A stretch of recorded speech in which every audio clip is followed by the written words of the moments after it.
Salve a tutti! Oggi per la sezione riparazioni del canale andremo a riparare questa stufetta alogena.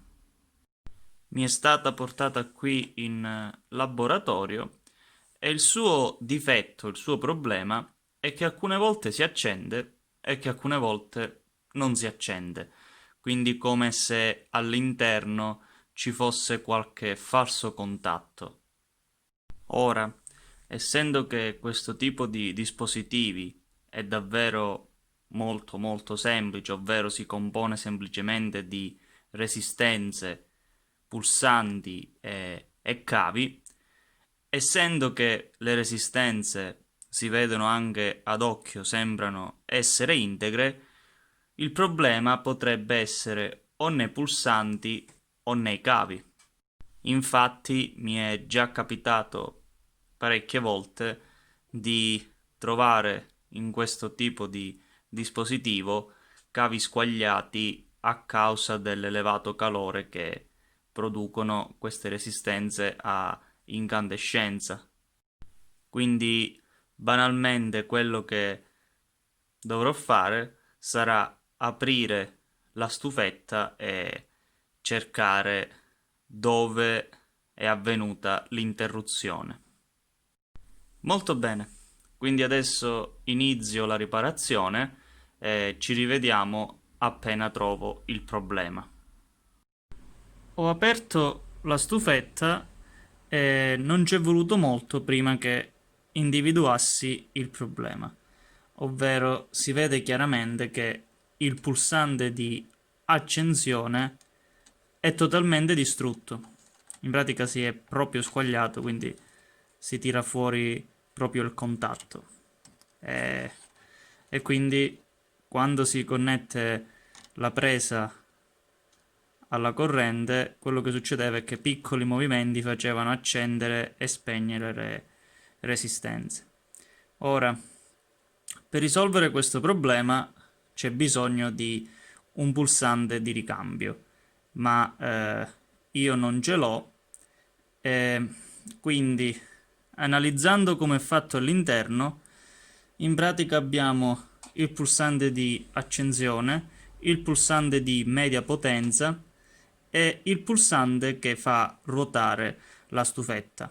Ora, in pratica questi tre pulsanti sono uguali, quindi nonostante il meccanismo per far girare la stufa forse assorbirà al massimo 10 watt, hanno preferito a livello di produzione mettere lo stesso pulsante con la stessa portata di corrente. Quindi quello che ho in mente di fare è di disabilitare l'opzione di far girare la stufetta, quindi vado a rimuovere questo pulsante e lo vado a sostituire con questo danneggiato. Quindi almeno la stufa si accenderà, ma fa niente che non ruota più. Ho smontato il pulsante della rotazione e qui si vede chiaramente quello che vi dicevo, ovvero è un pulsante da 250 volt 10 A. Quindi volevo essere sicuro di questa cosa ed è confermata. Quindi posso effettuare la sostituzione. Ho effettuato lo scambio, quindi adesso abbiamo qui il pulsante di nuovo funzionante e poi ho rimontato il pulsante rotto sulla parte frontale, diciamo per ragioni di estetica, e poi ho isolato con un po' di nastro nero isolante i fili del motore in modo che non facciano contatto in modo accidentale. Quindi adesso rimonto la stufetta e vediamo se funziona. Ho rimontato la stufetta e ho già collegato la presa all'alimentazione. Quindi adesso vediamo se funziona.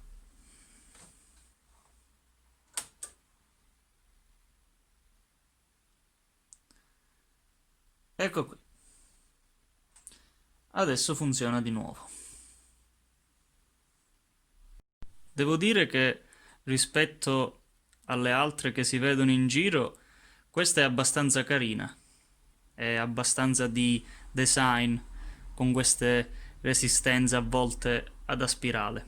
Inoltre fa anche un bel calore forte. Molto bene, quindi questa riparazione è riuscita. Un saluto e alla prossima!